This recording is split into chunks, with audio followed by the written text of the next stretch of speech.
I get a telephone from my daughter, Linda, my oldest daughter. I have two daughters. They're a year apart. Cindy's lives down in Southern California. Linda lives in Seaside. She's married to Michael Pangrazio. Michael used to work for George Lucas and Spielberg, you know, on all those movies, Star Wars, Indiana Jones. He's famous in the film community and television for his art skills. Got 2 Emmys for his television work, and they have given me 2 grandchildren. Nathaniel is 12 and a half, Natalie's 11. And I've got pictures, in case you want to know. Anyway, one day, my daughter Linda calls me on the phone, says, "Hi, Dad." I said, "Hi, Linda." She said, "Just a moment." And it sounded like she put the phone down on the table. And I heard this clapping. And she picked up the phone and said, "Daddy, did you hear that?" And I said, "Yes." She said, "That's in case you haven't gotten any applause lately." So when I talk to Linda tomorrow, in fact, I'm going to go see the kids on Monday, I'll say, she doesn't need to clap for me on the phone, right? I got plenty of applause in Santa Clara. Anyway, let's go back to work. I never thought in my wildest imagination that I would ever be able to have something to say for 2 whole days. I mean, I'm amazed. I'm still amazed at what happens.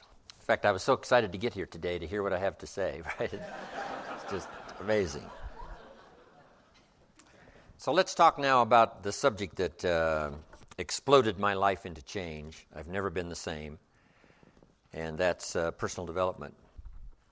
It's a subject I came in contact with when I was 25 years old. I was raised in southwest Idaho. I still have the old family farm. My papa's gone. He was 93. Mama's gone. She was 79. So it looks like I'm going to be around a long time.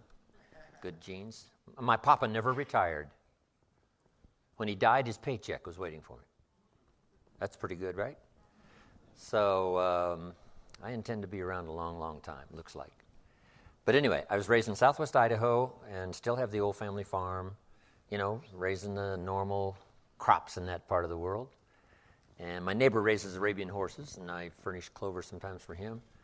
And some years it's potatoes, and some years it's winter wheat, and some years it's something else. Also got vineyards, got a new wine label, just finishing up. Rohn Bittner, Dr. Bittner's my partner. Rohn Bittner Vineyards. The Chardonnay of last year was absolutely incredible.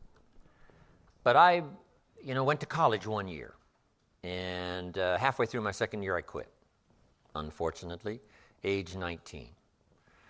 Should have stayed in school, right? But I thought, hey, I'm smart enough to get a job. How much smarter do you need to be?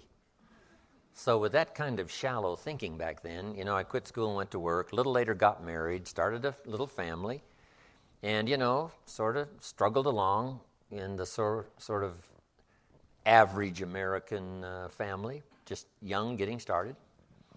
And age 25, I'm behind on my obligations, creditors calling once in a while, and I'm embarrassed by being in that position, very short on my promises to my family, not feeling good about myself. And then I had a chance to meet this extraordinary man by the name of Mr. Schoaf, Mr. Earl Schoaf. And a lot of you have already heard that part of my story. A friend of mine had gone to work for him, and he said, "You got to meet this man. He's rich, but he's easy to talk to. And he's got a remarkable philosophy of life and business." So I thought, well, I got to meet this guy. Had a chance to meet him. Long story short, he invited me to participate in his company, and I was with him for 5 years before he died. And he died at the early age of 49.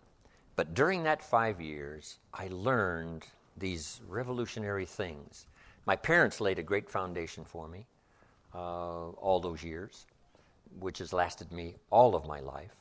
But to open up business and to open up the world and open up opportunity that I could qualify for started with this man by the name of Mr. Schoaf, Mr. Earl Schoaf. And here's one of the early subjects he taught me called personal development. And I've illustrated it in so many ways, but one of the best is when you're teaching kids financial independence.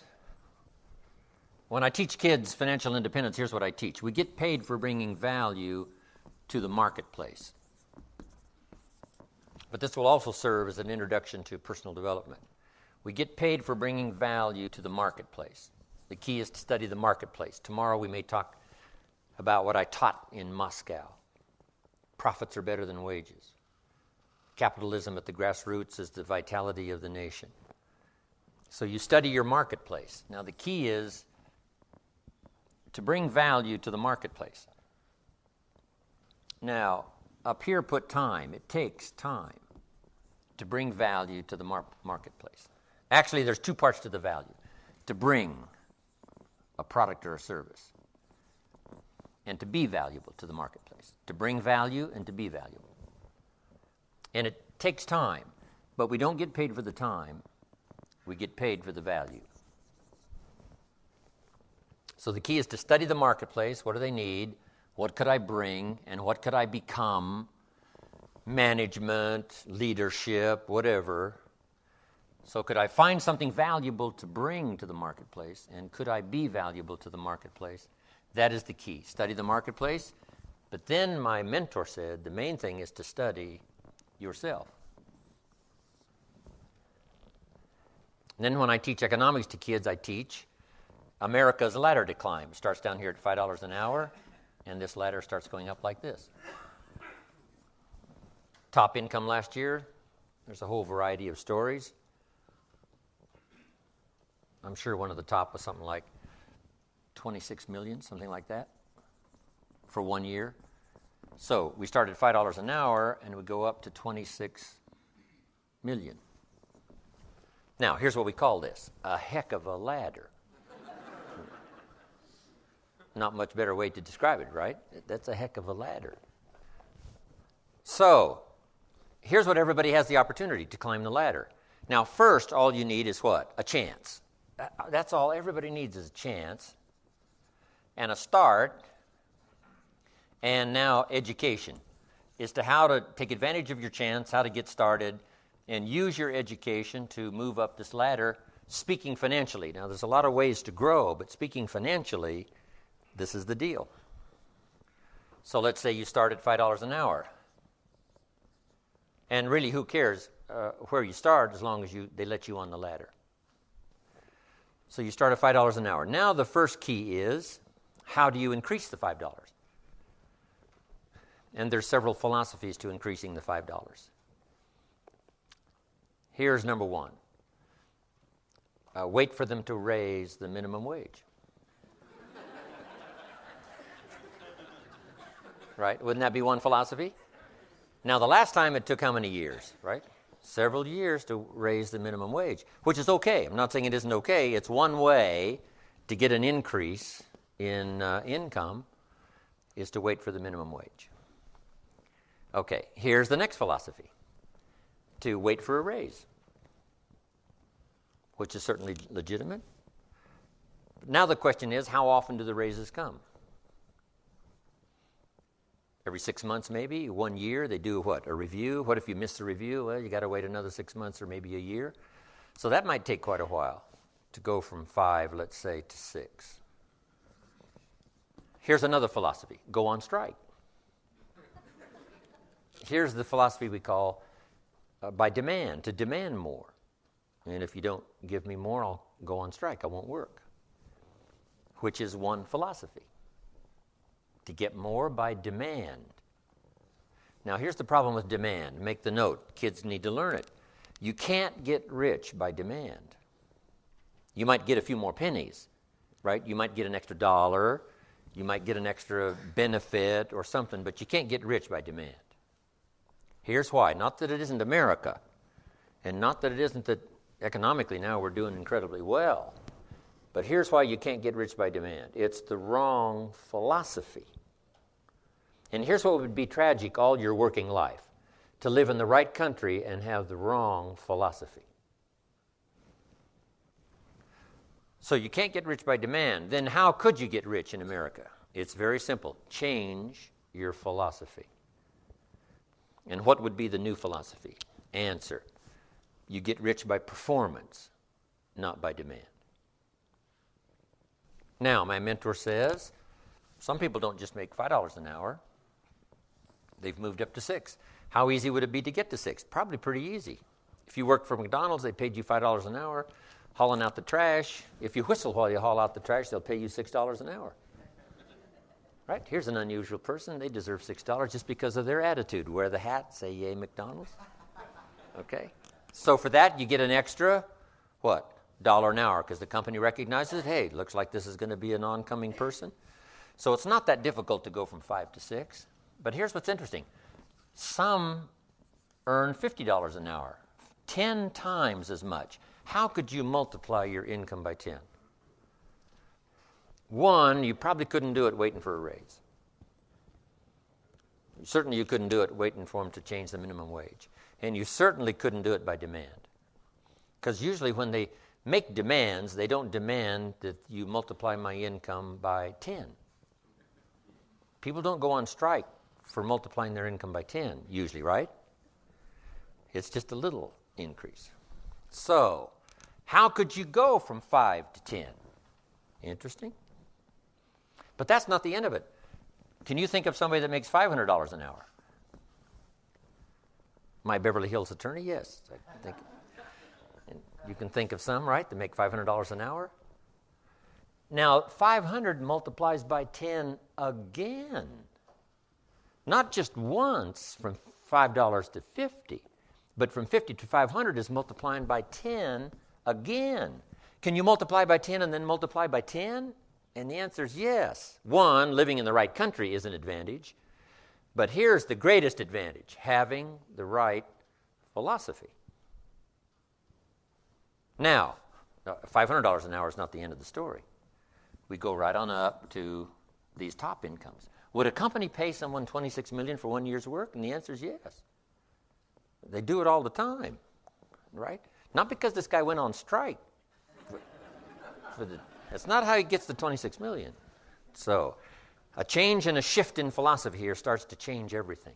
Now, my mentor said, you can climb this ladder, Mr. Rohn, as high as you wish to climb it. We're just talking economics now. There's a lot of other values to go for, but speaking economically, you can climb this ladder as high as you wish to climb it if you'll follow this philosophy. And here's what he said. You that have been around for a while have heard me say it. He said, learn to work harder on yourself than you do on your job. Learn to work harder on yourself than you do on your job. I got the message, age 25. Then he added, if you work hard on your job, you can make a living, which is noble. If you work hard on yourself, you could make a fortune, which is exciting. I had never heard that kind of philosophy before. Working harder on yourself than you do on your job. Work hard on your job, make a living, which is fine. Work hard on yourself, make a fortune, which is super fine. Or working hard on yourself starts to multiply your value to the marketplace. So we're talking about bringing value and being valuable to the marketplace. And this is the key. We don't get paid for the time. We get paid for the value. Then he put it in the form of a philosophy that I've been teaching now all these years, which is so important. And now let me give you that philosophy. He said, success is something you attract by the person you become. Success is something you attract by the person you become. Success is not something you pursue, chase, run after. Success is something you develop, something you become. You attract success. Tomorrow we're going to talk leadership. Here's the theme of leadership. To attract attractive people, you must be attractive. To attract skillful people, you must be skillful. To attract committed people, you must be committed. So the whole key to unlock all the treasures, whether it's economic treasures or spiritual treasures, financial, social, personal, every way you can possibly think of, is by your own personal development. And then he added one more, which is so important, and it's probably worth the price of the seminar. Here it is. What you become is much more valuable than what you get. what you become is much more valuable than what you get. The major question to ask on the job is not what am I getting here. The major question to ask on the job is what am I becoming here? Not what am I getting, what am I becoming? So it's very important what you become. Because what you become attracts. If you become cynical, you attract cynicism. What you become attracts. So this whole subject of personal development was so vitally important to me. It changed my life. I was a millionaire by age 31, and that was just the economic part of it. It took me 6 years from age 25 to age 31. It was unbelievable. So, right country, but a refinement of philosophy is what's important. So let's now talk about personal development. The first subject is called the seasons. An understanding of the seasons to illustrate the total aspect of life. One of the best ways to illustrate for your children or for anyone, life situations, is to use the illustration of the seasons. So let's go through it. Here they are, the seasons. Number one, you cannot change the seasons until you get your own planet. Right? You can't change the seasons. They're set. All of this has been set in motion. But here's the next piece of information. You can change yourself. You can't change the seasons, but you can change yourself. Life and business is like the changing seasons. Frank Sinatra sang, life is like the seasons. So now let's quickly go through the seasons. This is a whole study in itself. But I can just give you a little outline here, some ideas, and you can take it from there and use it in whatever manner that would serve you, as well as to serve your own understanding of time, the passing of time. First, learn how to survive the winter. Speaking of life in its simplest aspect, the first key to learn in your life on the spinning planet is to learn how to survive. Now, there's all kinds of winters, right? The winter of the calendar, right? The winter of the actual season. But then there's financial winters and social winters, personal winters. But we understand those because we've all been through them. Barbra Streisand sings, it used to be so natural to talk about forever, but used to be's don't count anymore. They just lay on the floor till we sweep them away. You don't sing me love songs. You don't say you need me. And you don't bring me flowers anymore. A winter song. But we know what those lyrics are about. You know, we've been through those experiences. The winters. Now, here's the key on the winters. Some are long and some are short. Some are easy and some are tough. But they always come right after harvest, right after fall, autumn. So we cannot rearrange the coming of the winters. But here's what we could do. Get stronger, wiser, and better so that we can survive better.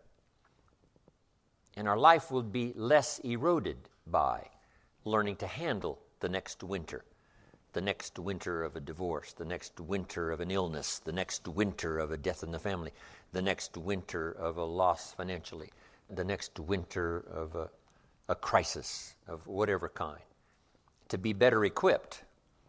So here's the key, to learn the seasons so that you can approach it all in a very intelligent way. For kids, we teach the ant philosophy. The ant philosophy. So for the kids that aren't here, take this home. For the kids that aren't here, the ant philosophy. And here's the little short list on the ant philosophy. Number one, ants never quit. If an ant is headed somewhere and you stop him, he'll start looking for another way. How long will he look? Till he finds it or till he dies. One way or the other, he'll find it. Okay. So that's a good philosophy. Just never quit like an ant. Here's the next part of the ant philosophy. Ants think winter all summer. You got to think negative when it's positive. And not be disillusioned. That's why ants always seem to be in a hurry. Why are they in a hurry? Because they're thinking winter, winter, winter, hurry, hurry, hurry, get going, go, go, go, go. So you must think negative when it's positive. You must think winter when it's summer. Here's some of the best advice. It comes from classic tradition. A great story says, don't build your house on the sand in the summer. Why be given that advice? Because it's easy to get faked out in the summer. Right? Blue sky, fleecy clouds, nice weather, so you build your house on the sand. You say, no, you must not be faked out when it's nice. You must think storm in the summer and not get faked out. And if you think storm, now you'll look for a rock on which to build your house. Now you're going to be safe. So you can't think nice when it's nice. You've got to think storm when it's nice. And if you haven't been through one of those storms, you've got to find somebody and say, have you been through one of those storms? Scare me to death, if you will, please, so I will not be faked out here, and I will keep searching, right? Not to quickly build on the sand because it's nice, but to build on a rock because it's not always going to be like this. The seasons are going to come and change. And if you're not educated to that degree, now you suffer a great loss. So the ant thinks winter in the summer. Now here's the next philosophy. I'm sure the ant thinks summer in the winter. The time to think positive is when it's negative. Why? Because the negative won't last long. How long is the winter? Isn't that long? So the ant thinks summer in the winter. This won't last long. We'll soon be out of here. Just hang on. It's not going to take that long. How long is the night? It's only a few hours. Come on. There's never been a double night. Couldn't you make it a few more hours? And the story says, yes, the night just can't last for. Sometimes it seems like it's going to last forever. And when you have insomnia, right, it seems like the night will never pass. But I'm telling you, sure enough, it will pass. So learn to think day when it's night. And then you must learn to think night when it's day. An old prophet said, work while it's day, work while it's day, because the night's coming. Right? This was before Thomas Edison. And the light. You got to work when it's day because the night comes when you can't work. Of course, now we can work day and night, but back then you couldn't work when the night came. So you had to get it going, get it in before the night came. So this is a good idea now. Learn to think negative when it's positive. Learn to think storm when there is no storm. Learn to think winter in the summer. But then we must learn to think summer in the winter. We can make it through a few more hours, right? A few more days. It won't be that long. Hang in here. The spring will surely come. Okay. So the winters of life, learn to express those to other people, help them understand that as well as to try to understand it yourself. Now here's the next season, the spring. Spring is called opportunity. Not a guarantee. It's guaranteed the spring will come, but it's not a guarantee of a harvest. Here's the key. You must do something with the spring. Take advantage of the spring. Read every book you can get your hands on what to do with the springs of your life. Take advantage of the day, because the day follows the night. It's an opportunity now to turn things around. It's an opportunity to have a better one than the last one. It's an opportunity for a new beginning, a new spring, a new day, a new beginning. In business, we learn to create an artificial spring. Because in an industrialized society, right, it seems like, the seasons just don't mean that much.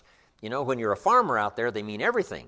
But when you're not, working on the line, whatever. So sometimes you got to create an artificial spring. We're going to take the next 90 days and we're really going to pour it on. Like if you're in sales, the next 90 days, I'm going to make every contact possible. You just create an artificial spring, next 30 days, next 90 days. Right? Bargain with your family. Say, look, I know we were going to do some things the next 90 days, but if you'll postpone those for me, I'll really pay back because I want to use this now as a springtime to go for it, go for it, go for it. So spring is the chance to take advantage of another opportunity. The day follows the night. It is a promise. But you must take advantage, do something with it. Now, here's what you must do in the spring. It's a very short season usually. You must hurry. You wouldn't ask a farmer to go bowling in the spring. He hasn't got time. Why? The season is too short. The planting season is too short. You got to get it done fairly quickly. And life at its longest is short. The Beatles wrote, life is very short. Which is true. My father lived to be 93, but it seemed to be very short. It didn't seem that long. So life is short. For John Lennon, it was extra short. For Michael Landon, life was extra short. For my mentor, died at age 49, that's extra short. But life at the longest is short. So you must learn to appreciate opportunity and take advantage of it while it's day, while it's time. Now, we call spring a window of opportunity. If you have a chance to talk to someone, the window's open. It may not stay open very long, so take advantage. Don't hesitate. Meet a new friend. Talk to somebody while the window's open. Now, here's the season for everybody to understand because it is so applicable to our life, and that's the season of summer. Two things we must do in the summer: nourish our values and protect. Nourish like a mother, protect like a father. The twin challenges in the summertime help to illustrate life, that we are confronted with both good and evil. Is that the way it should be?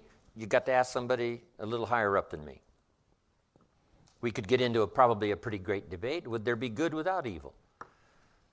Here's the best answer I've got. In our finite position at the moment, here's the best answer. It doesn't seem like it. It seems like it takes the contrast to make a scenario, to make an adventure. Now remember, we didn't set it up, so. But here's what seems to be the setup. Opposites in conflict. That seems to be the setup for a human adventure. One contesting against the other, vying for the territory. Would there be light without darkness? We probably wouldn't call it light. What gives us the value of one is the contrast of the other. But darkness is always trying to move in and take all the territory. But if you turn on the light, its energy starts to repel darkness. Darkness begins to move away. And the brighter the light, the further away the darkness must move. If you walk into a dark room and turn on the light, the darkness is what? Gone. But here's the point to remember, not very far. The darkness seems to be, yes, it's gone, but it's waiting for its chance. That if light loses its energy, darkness has a chance now to move back in. Here's one of the better realistic illustrations, and that's health and illness at odds in your body. Illness trying its best to drive health into a small corner and occupy the territory. And health trying what? To push illness into a small corner. There's this contest going on. Who's going to occupy the territory? If one stays strong, the other is diminished. If the other gains in power, then the other is diminished. Key. So what you must learn to do is cooperate with the positive side of everything in your body and your life. Sometimes we sabotage our own best interest. The body needs a banana, you send it a Coca-Cola. And the body says, what is the deal here? I'm health trying to drive illness into a small corner. I ordered a banana, you send me a Coca-Cola. So the body could rightfully say what? Whose side are you on? Give us a break here. We need every tool we can get to keep illness at bay. Because if we get weak, I'm telling you, it moves in, takes the territory. So we're in the middle of this contest, and here's what it's called, opposites in conflict. Here's one of the bigger conflicts, liberty and tyranny. Liberty is the absence of tyranny. But even though tyranny is conquered, it's not very far away. The same goes on in your bloodstream. Red corpuscles to nourish like a mother and give life. White corpuscles to fight and kill like a father. White corpuscles say, just show me some infection, I'll kill it.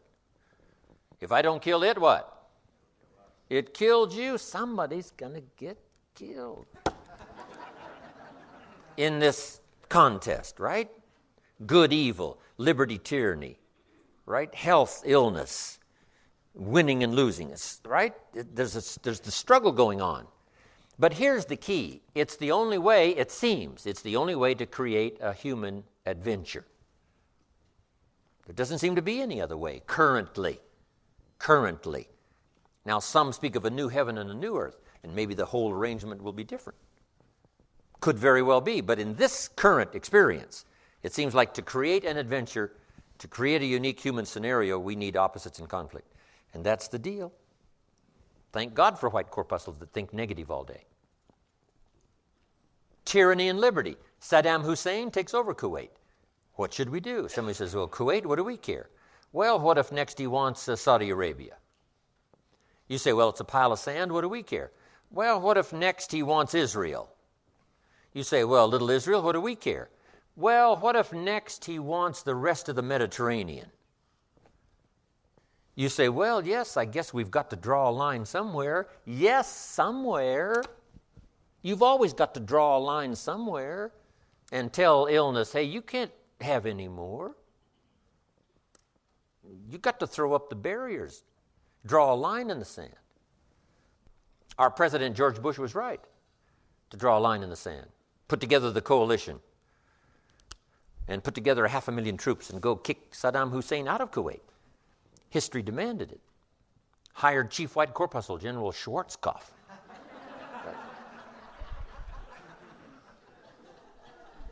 I met the general a couple of times. He was the man to send. So, liberty and tyranny in a contest. And it's the only way to have a civilized society. Tyranny cannot be rehabilitated. Tyranny can only be restrained. So for Saddam Hussein, we put a no-fly zone on top and a no-fly zone on the bottom. Right, to contain so that liberty would have a chance. The citizens of the world would have a chance, that the world would have a better chance. And we've got to fight these skirmishes. We've been fighting them forever. We've got to fight them forever. Whether they're inside your own body or whether they're in politics, no matter where they are. We must play this game. We must fight this game. But here's what it creates, a great adventure. Let me give you the ultimate now. Could you win if you couldn't lose? And the answer is no, it doesn't seem like it. You couldn't call it winning. You can't win if you couldn't lose. So that's the deal now. Negative, positive. Would there be negative, positive without negative? No, it doesn't seem like it. It seems like this is the current setup, for the foreseeable future. It looks like it's been that way as long as we can remember and as long as the history tells us. So here's what you want to do if you want the adventure. You must learn to play this game, to work with all the positive forces to defeat the negative forces as early and as soon and as much as possible. To contain the ravages of disease that want to take you early. You got to fight back. You can't just leave it. Somebody says, well, I got my fingers crossed. Not a good philosophy. You got to take your vitamins. You got to do the stuff. You got to do the deal. Jump on the positive side of whatever you want and see if you can't help out in this warfare and this push-shove match. That's the key. So in the summer, here's what you must do. Nourish the plants and the garden. Nourish your values like a mother. Give life. Whatever you start now, you must nourishment and give it life. Don't neglect a new life if you've started a new life. What if you said to a brand new mother, where is your baby? She says, I have no idea. You would say, no, that isn't right. If you start a new life, you must care for it. You must protect it. You must give it life, give it nourishment. Now here's the other part. You must protect it like a father. That's why the old wise man said, we must learn to love and hate. So underline that. You must learn to love and hate. And the illustration he used was, you must learn to love good and hate evil. To deal with the weeds in your garden, you've got to hate weeds. You've got to hate them enough to what? Kill them. You can't say, well, poor weeds. Say, no, this ain't the deal, poor weeds. Don't go soft on this stuff now. You got to hate evil. You got to hate the weeds that are out to destroy your garden and rob your children of the nourishment they deserve. So here's the deal. Love like a mother, hate like a father. And here's the rest of it. Give life like a mother and take life like a father. You've got to take the life of the weeds, or they will take the life of your garden. Somebody's going to get killed. Remember? So you must be like a father. Any father would say to whatever threatens his family, take 3 more steps toward this family, you'll cease to exist. I'm father. I kill. So send out the warnings. Send out the signals. Both mother and father reside here. Mother nourishes and father gives protection. And yes, it's possible to love like a father and hate like a mother, just so you get both done. In fact, nothing more dangerous than an angry mother, especially in the animal kingdom. Mess with mama bear's cubs, if you're a threat to her cubs, she'll kill you. That's that female mother instinct. Kill first, talk later.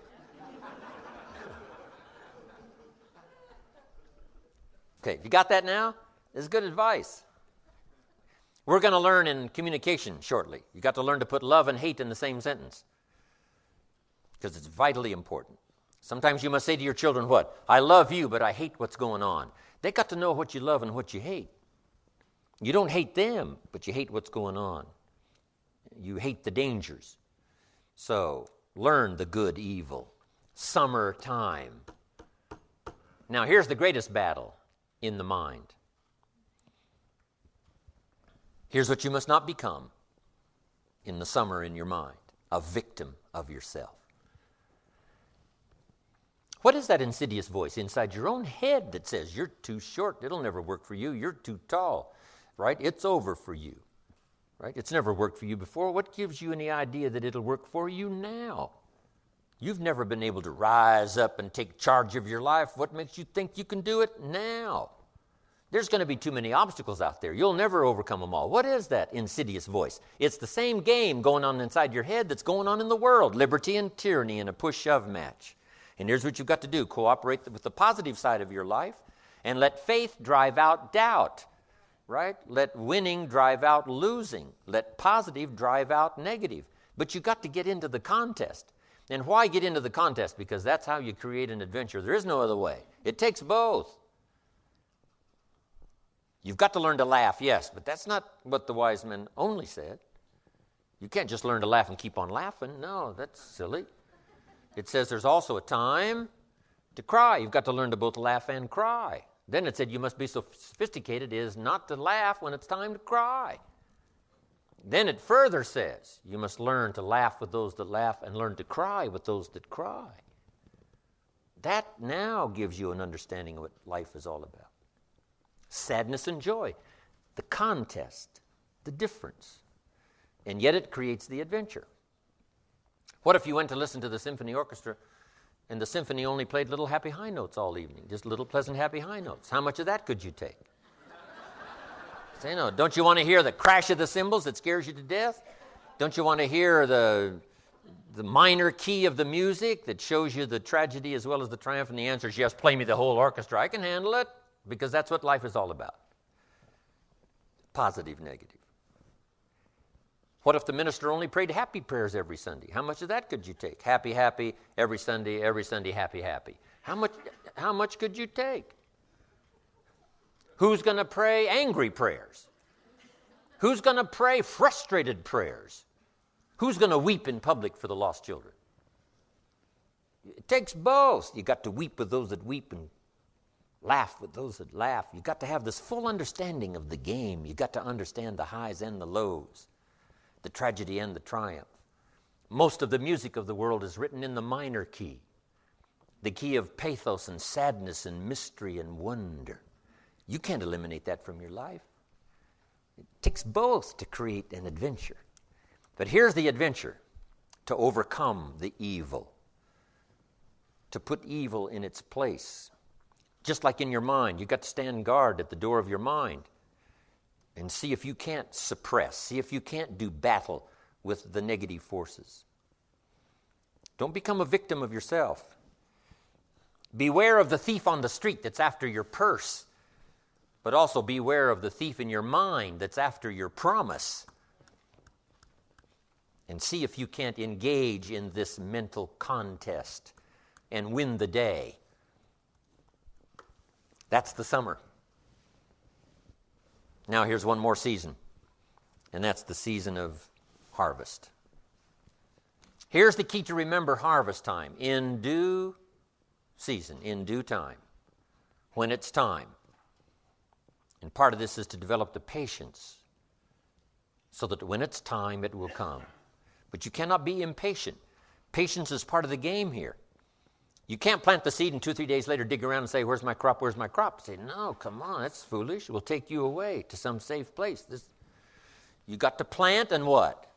You got to plant and wait and exercise patience. And then when it comes time, you give it nourishment and you give it care and you give it protection, and then you got to wait some more and you got to wait some more and you got to wait some more.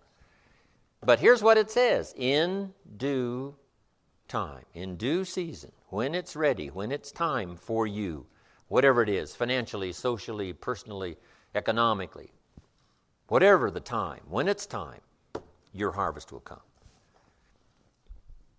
The old wise man said what? Run the race, and the prize will be yours if you don't faint. And sometimes, in the summer, it's easy when the sun is hot to faint, to spend less time. But if you faint not, if you're there ready after this activity of summer, do the summer work. Just make the little note. Do the work of summer. Nourishing, protecting. Whether it's family, whether it's business. The work of summer. Now, the harvest. Here's the key now to harvest, to wisely use the resources. When your harvest comes now, you can't blow it all. You can't spend it all. You can't live it all up. Remember the 2 parts to life. 1, the full development of all your potential. 2, the wise use of all your resources. Tomorrow, one of our major subjects is going to be the management of time, time management. If we have time, we'll go through that. As I said, I'm going to cover procrastination, but I've decided to put that off till tomorrow. The management now of your resources when they come. An ancient story says they took the 7 years of plenty and they didn't live it all up. Make the note. You must take the 7 years of plenty and not live it all up. What did they do? They used the 7 years of plenty to get ready for the next 7 years of famine. The first 7 to prepare for the next 7. We'll talk more about that tomorrow under financial independence. So the subject of the seasons, so vital, so important. Such a great illustration to almost every life situation you can think of. It'll help your kids, it'll help your business, it'll help your management people, your sales people, everybody. This could be one of our best seasons in terms of the world. The turning of the century, everybody's thinking about the year 2000. A new century, a new millennium, a new beginning, a new chance, a new opportunity for world cooperation, national, international cooperation. What can we do to play our small part in the whole wide-ranging scheme of things? It's good that everybody's thinking about this. This could be a new time, a new chance, a new opportunity, right? Yes, we've blown it in the past, and we've messed it up in the past, but maybe, just maybe this time, there's enough technology and enough sanity and enough spirit and enough righteousness and enough rightness, enough stuff to make this, the opening years of the next century, some of the most promising years in the last 6,000. Wow. Now, make these quick notes and we're going to take a break. The 4 steps to success. These personal development subjects are just vitally important. The first step to success is good ideas. You must be a collector of good ideas. Here's where my mentor did me the greatest of service, and that was keeping a journal of good ideas. Here's what he said: don't trust your memory. What classic information. Don't trust your memory. If a good idea comes, jot it down. 1, so you can review it. 2, so that you capture it. It won't be lost. So all those years back then, I started keeping a journal. I got journals you wouldn't believe. Little cheap ones when I first started. Remember the Gregg shorthand? Little books, little spiral things? I used those. You could say, you must be broke. Yes, I wasn't doing very well, so it cost, I don't know, $1 or something back then. Now my journals are expensive. This one costs $42. And I wished it would have cost more because I'm doing really well. My journals. But if you look at all my journals, you can tell how my life was going. Say he was poor here, and it looks like he was rich here, and then he was broke again. Now it looks like he's rich again for sure. So, but here's the key, and we'll talk about this more also under time management. Something to pass on to the next generation. The collection of ideas that made you healthy. The collection of ideas that turned your life around. The collection of ideas that caused you to learn extra skills and got the extra income. The wise use of your resources, the ideas you found on how to do that. Think of passing this on now to the next generation and the next generation. This is so valuable, but mostly now primarily for your own study, so you can go back over what you've collected. And in a now different place, same ideas, but now that you're in a different place, you'll see it in a whole new light on how it will help change your business, help change your career, your future, relationships, and all the rest. Keeping a journal, right? Now, this is for serious students. Non-serious students don't need to keep a journal, right? But for serious students that are serious about their health and serious about their future, serious about gathering things to make a contribution to others, keeping a journal. That's important. A collection of good ideas, first step to success. Here's the next step, a good plan. You got to have a good plan. You got to have a good health plan. My mentor asked me when I'm 25, Mr. Rohn, what's your current plan for your financial future? And I said, I don't have one. Right? And that was obvious. He said, you got to create a plan, a good financial plan. If we finished the seminar tomorrow and you lingered a while and gave me the details of your current financial plan for the future, would I get so excited about it, I'd go across the country and lecture on it? You say, no, Mr. Rohn, you probably wouldn't want to lecture on my plan. My next question would be what? Why not? Have you reached this point in your life's maturity and you don't have a plan that's got you up early and keeping you up late that you're excited about unfolding? We're going to talk more about this tomorrow under financial independence. Here's one of the first things you must do if you're a parent. Build a financial wall around your family nothing can get through. Build a financial wall around your family nothing can get through. Now, there's other protections that a parent must engage in, but here's one of the first ones, since it's so possible living in America. A financial wall around your family nothing can get through. Got to have a good health plan. You can't be out of breath after the year 2000. You got to have the vitality, right? You got to have the breath. You got to have the vitality. So you got to have a good health plan. You got to have a good financial plan. You got to have a good plan for your goals and plans and dreams, and we're going to get into our workshop tomorrow. We'll go through all of that. So number 1 is good ideas. Number 2 is good plans. Here's 2 more, and we'll come back from our break and give a little more detail on these. Here's number 3, learning to handle the passing of time. That's one of the big challenges in everybody's life.